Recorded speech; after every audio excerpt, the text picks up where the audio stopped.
అండి welcome back to my channel. మనకి national insurance company limited ఉంది కదా. సో ఇందులో కొన్ని రకాల ఉద్యోగాలు అనేది భర్తీ చేశారు. చాలా మంచి జాబ్స్. ఇందులో మనకి జాబ్ చేసేటప్పుడు చాలా అలవెన్సెస్ అనేది వీళ్ళైతే ప్రొవైడ్ చేస్తారు. So like insurance, PF, ESI ఇట్లా డిఫరెంట్ టైప్స్ ఆఫ్ అలవెన్సెస్ అయితే ఉంటుంది. చాలా మంచి జాబ్స్ కాబట్టి ప్రతి ఒక్కరూ అప్లై చేసుకోండి. నేను డిస్క్రిప్షన్లో వీళ్ళ యొక్క అఫీషియల్ వెబ్సైట్ లింక్ అయితే ఇస్తాను. అండ్ మన ఛానల్ అన్నీ జెన్యూన్ జాబ్ అప్డేట్సే వస్తాయి, ఫేక్ అయితే ఉండవు. ఎందుకంటే వీళ్ళ యొక్క అఫీషియల్ వెబ్సైట్ లింక్స్ అన్నీ ఇస్తాను, మీరు చెక్ చేసి చూసి అప్లై చేసుకోండి.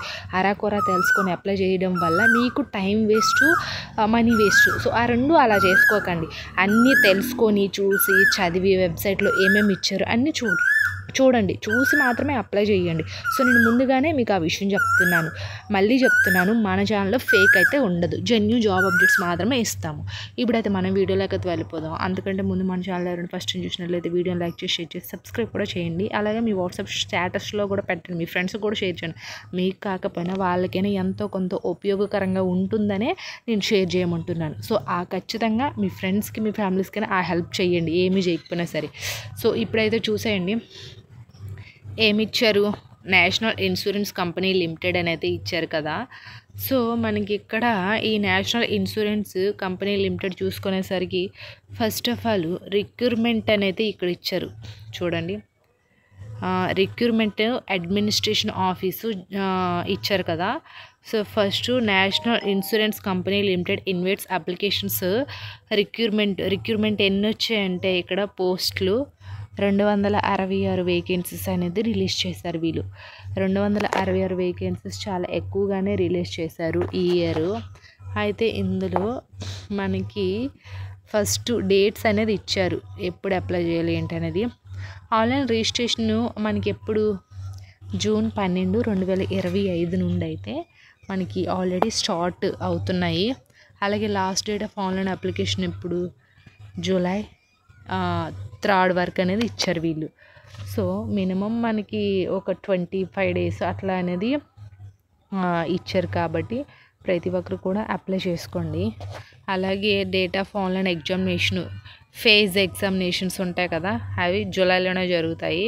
అలాగే పేమెంట్ ఆఫ్ అప్లికేషన్ ఫీ అవన్నీ కూడాను మీరు జూలై 3 వరకు కూడా చూసుకోవచ్చు. So July 3 last date.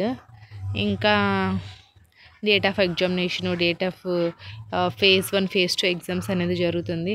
phase 2 వచ్చేసరికి ఏంటంటే August 31 మనకి ఇక్కడ నేమ్ అనేది ఇచ్చారు చూడండి. August 31 అయితే మీకు phase 2 ఎగ్జామ్స్ అనేది జరుగుతుంది. ప్రిలిమ్స్, మెయిన్స్ రెండు కూడా పాస్ అనేది అవ్వాలి. అలా అయిన వాళ్ళు మాత్రమే ఈ జాబ్స్ అనేది అచీవ్ చేయగలరు. సో అది చెప్పాను కదా, మనకి టోటలు 266 వేకెన్సీస్ అనేది రిలీజ్ చేశారు. సో ఇందులో కొన్ని స్పెషలైజేషన్స్ అయితే ఉంటాయి. డాక్టర్స్ 10 వేకెన్సీ ఉన్నాయి, లీగల్ వాళ్ళకి 20 వేకెన్సీస్ అయితే ఉన్నాయి, finance department 20 vacancy, and information technology 20 vacancy, automobile engineering 20 vacancy, ఇట్లా చాలా అయితే ఉన్నాయి మనకి ఇక్కడ వీళ్ళైతే ఇచ్చారు. అలాగే జర్నలిస్టులు ఉంటారు కదా, జర్నలిస్టు మొత్తం 170 వేకెన్సీస్ అయితే ఉన్నాయి. ఇవి ఎక్కువగానే ఉన్నాయండి. కాబట్టి మీ ఎడ్యుకేషనల్ క్వాలిఫికేషన్స్ అన్నీ చూసి అప్లై చేయండి. ఇంకా ఏమి ఇచ్చారు ఇక్కడ చూడండి. మనకి క్యాండిడేట్స్ అప్లయింగ్ ఫర్ రిక్రూట్మెంటు మనకి ఎవరు ఉండాలి, సిటిజన్స్ ఆఫ్ ఇండియా ఎవరైనా సరే, ఇండియా వాళ్ళు మేల్ అయినా ఫీమేల్ అయినా ఎవరైనా సరే అప్లై చేయొచ్చు. Only male, only female, only ఒక స్టేట్ వాళ్ళు అలా అంతా ఏం లేదు, ఎనీ స్టేట్ మేల్ అయినా ఫీమేల్ అయినా. సో అది. అండ్ నెక్స్ట్ వన్ వచ్చేసరికి ఇంకా ఏముంది, మీకు సర్వీస్ కండిషన్స్, మీకు ప్రొబేషన్ పీరియడ్స్ అనేది ఒక 3 years, 4 years లేదా 5 years అనేది పెడతారు. ఆఫ్టర్ పర్మనెంట్ అనేది చేస్తారు. అలాగే ఇంకా ఎడ్యుకేషనల్ క్వాలిఫికేషన్స్ చూడండి ఏమి ఇచ్చారు ఇక్కడ వీళ్ళు. ఎడ్యుకేషనల్ క్వాలిఫికేషన్స్ అంటే 2025 May 1 అంతా మీకు కంప్లీట్ అవ్వాలి. మీ గ్రాడ్యుయేషన్లు, పీజీలు, డిప్లొమాలు అన్నీ కూడా May 1 అంతా కంప్లీట్ అవ్వాలి ఈ ఇయర్. అదొకటి ఇచ్చారు. అలాగే ఇంకా ఏమి ఇచ్చారు, ఎడ్యుకేషనల్ క్వాలిఫికేషన్స్కి వచ్చేసరికి చూడండి ఇక్కడ డాక్టర్స్కి అయితే ఖచ్చితంగా ఎంబీబీఎస్ అలాగే ఎండి ఎంఎస్ పీజీ మెడికల్ డిగ్రీ అనేది ఖచ్చితంగా ఉండాలి డాక్టర్స్కి అయితే. అలాగే లీగల్ సర్వీసెస్ ఉంటారు కదా, వాళ్ళు ఏంటంటే గ్రాడ్యుయేట్స్ లా అనేది చేసి ఉండాలి. ఈ లీగల్ ఉంటాయి కదా, లీగల్ పోస్టులకు అన్నిటికి కూడా.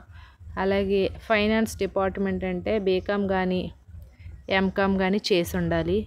లేదా బీకాము ఎంకాము చేయని వాళ్ళు చార్టెడ్ అకౌంట్ సీఏ చేస్తారు కదా, సీఏ చేసైనా ఉండాలి. సో సీఏ చేసిన వాళ్ళైనా బీకామ్ ఎంకామ్ చేసిన వాళ్ళైనా సరే ఈ ఫైనాన్స్ డిపార్ట్మెంట్లో ఉండే పోస్టులకి అప్లై చేసుకోవచ్చు. అలాగే ఇంకా మనకి ఏమి ఇచ్చారు, ఇన్ఫర్మేషన్ టెక్నాలజీ అంటే ఖచ్చితంగా ఇంజనీరింగ్ డిగ్రీ ఉండాలి. ఆ ఇంజనీరింగ్ డిగ్రీ కంప్లీట్ చేసిన వాళ్ళు ఈ ఇన్ఫర్మేషన్ టెక్నాలజీ జాబ్స్కి అనేది అప్లై చేసుకోవచ్చు. అండ్ ఆటోమొబైల్ ఇంజనీరింగ్ కూడా సేమ్, ఇంజనీరింగ్ ఎనీ బ్రాంచ్ అయినా సరే అప్లై చేసుకోవచ్చు. నెక్స్ట్ వన్ జర్నలిస్ట్ ఆఫీసర్స్ ఉంటారు కదా, వీళ్ళకి గ్రాడ్యుయేషను లేదా పోస్ట్ గ్రాడ్యుయేషను ఎనీ స్ట్రీమ్ అనేది ఇక్కడ ఇచ్చారు. మినిమం 60% అనేది మార్క్స్ అనేది ఉండాలి. ఎస్సీ ఎస్టీ వాళ్ళకి ఒక 55% ఉన్నా సరిపోతుంది. సో జర్నలిస్ట్ వాళ్ళకి మాత్రం ఖచ్చితంగా గ్రాడ్యుయేషన్ కానీ పోస్ట్ గ్రాడ్యుయేషను విత్ ప్లస్ 160 అది 60% అనేది ఉండాలి, అది చూసుకోండి. ఎస్సీ ఎస్టీ వాళ్ళకైతే 55 అయితే సరిపోతుంది. ఇంకా నెక్స్ట్ వన్, ఇంకా క్వాలిఫికేషన్స్ ఒరిజినల్ సర్టిఫికేట్స్ అన్నీ మీ దగ్గర అయితే ఉండాలి. అరాకొర సర్టిఫికేట్స్ అయితే ఉండకండి. అన్ని సర్టిఫికేట్స్ ఒరిజినల్స్ టీసీస్ స్టడీస్ అన్నీ ఉండాలంట. ఇంకా ఏమి ఇచ్చారు, ఏజ్ రిలాక్సేషన్స్ అనేది ఇక్కడ ఏజ్ ఇచ్చారు చూడండి. 21 years to 30 years మధ్యలో ఉండాలి. 21 years నుంచి 30 years మధ్యలో ఉండాలి, అప్లై చేసుకోవాలి. అలాగే ఇక్కడ ఎస్సీ ఎస్టీ వాళ్ళకి 5 years, ఓబీసీ వాళ్ళకి 3 years, person with bench mark disabilities defined under the rights persons with disabilities ఉంటారు కదా, వాళ్ళకి 10 years అలా ఇచ్చారు మీకు ఇక్కడ. అన్నీ కూడా ఏజ్ రిలాక్సేషన్స్ కూడా మంచిగానే ఇచ్చారు కాబట్టి చూసుకోండి. ఎక్స్ సర్వీస్ మెన్స్ వాళ్ళకి వీళ్ళందరికీ కూడా కొంచెం రిజర్వేషన్స్ అయితే ఉంటాయి. ఇంకా వీళ్ళ యొక్క అఫీషియల్ వెబ్సైట్ లింక్స్ అన్నీ కూడా నేను ఇస్తాను చూడండి. అలాగే ఇక్కడ దీనికి phase 1 phase 2 ఎగ్జామ్స్ ఉంటాయి కదా, దాని యొక్క సిలబస్ కూడా ఈ నోటిఫికేషన్లో ఇచ్చాడు. సో నేను కంప్లీట్గా ఏం చెప్పలేదు, బేసిక్ ఇన్ఫర్మేషనే ఇచ్చాను. కాబట్టి మీరు ఆ ఎగ్జామ్ యొక్క ఇవి ఉంటాయి కదా సిలబస్ మీరే చూడండి, నేను చెప్పడం కంటే మీకు అర్థమవుతుంది కదా. ఐ హోప్ ఈ వీడియో మీకు ఇన్ఫర్మేటివ్, లైక్ చేసి సబ్స్క్రైబ్ కూడా చేసుకోండి. Thanks for the watching this video.